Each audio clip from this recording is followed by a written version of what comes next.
I was having breakfast with my son this morning. I had my Chinese flashcards with me. I suddenly remembered this expression that I've used ever since growing up in Canada, gung-ho. If someone seemed really excited about something, like almost too excited, you would say, "You're really gung-ho about this, aren't you? If you're not gung-ho about this, let's do something else." And then I thought, sounds a little bit Chinese. It sounds like Cantonese, actually, gung-ho. They have that whole pronunciation, good or something, 好. I Googled, where does the term gung-ho come from?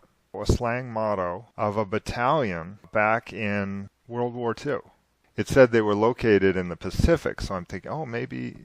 And then I got to the bottom, and there it says, from Chinese, 恭和. to work together and cooperate. I don't know this thing.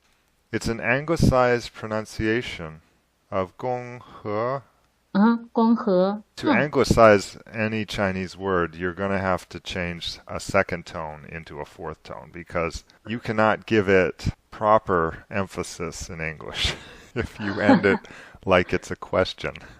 To be gung-ho? Are you asking us a question? No, you got to say, be gung-ho. I thought it was 好, 你好, that 好. Right. I don't know this word. He It means together. in Mandarin? Yes, but we don't put these two words together, the 恭 I and got 和. you. Yeah. It makes no sense if you put them together. The HO is just an anglicization. You kind of lose the connection to the original. Why don't we do the word enthusiastic today? Good. 恭候. So that means enthusiastic. Gung-ho. Gung-ho. 恭候. 刚好. It sounds like 刚好, just perfect. Gung-ho would mean to work well. 刚好. Why are you saying just fine, just perfect, instead of saying good work or perfect work? There's no relation to work. Why not if it has the character gong? No, I mean, when you say 恭候, it sounds like 刚好. The character changes. 刚is just. Oh, gong. Oh, I didn't realize. You're now saying gong as opposed to gong. 热情. I think you know 热情, 热心, 热烈, 踊跃, 热肠, passionate. 热心 is very heart.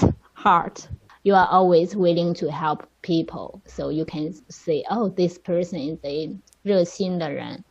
You want your students to be enthusiastic. Is it similar to perk up? When you perk up, you've suddenly become enthusiastic. 热肠 and 热心 is the same. 心 is your heart, and 肠 is your 肠. It's certain organ of your body to digest the things. What's that? Your intestines? Intestines. It's very similar to 热心. Okay. 踊跃 is you are very active. What are you enthusiastic about?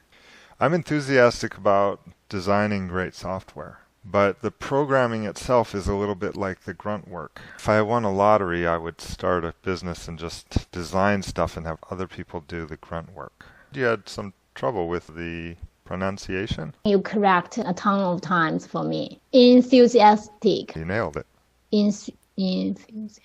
Enthusiasm. Before, I try to avoid using it because I know if I pronounce this one, it will give me a lot of pain. It's painstaking. There are a lot of syllables to get through. Enthusiastic. They all jump to their feet enthusiastically. You can have enthusiastic jumping, enthusiastic following, enthusiastic every action. I hope one day we can have enthusiastic followers. Actually, I am not a very enthusiastic person. My friends always told me that I'm always very peaceful and calm. But I think you're passionate about what you're trying to accomplish. Yeah, I think so, I admit. But I just don't show my enthusiasm on my face. Maybe it's deep in my heart. When you show your enthusiasm, that's more like being vivacious, having an appearance of liveliness. People can tell you're excited. You can have enthusiasm without showing it. That's me. Are you gung-ho or not? Gung-ho or not? Gung-ho. There you go. Now you're a Canadian.